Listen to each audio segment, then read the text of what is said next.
Dahil sa Monday, walang pasok kasi gawa ng may bagyo, nagluto ako ng aking paboritong ginataan. Gata na may alimasag.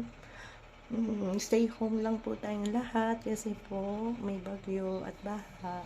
And pray po always kay God para hindi po tayo mapano. Lagi po tayong ligtas.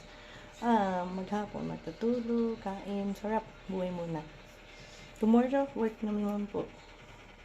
Yeah, dito lang po ako sa house namin. Happy home, sweet home, kasama po ang aking family.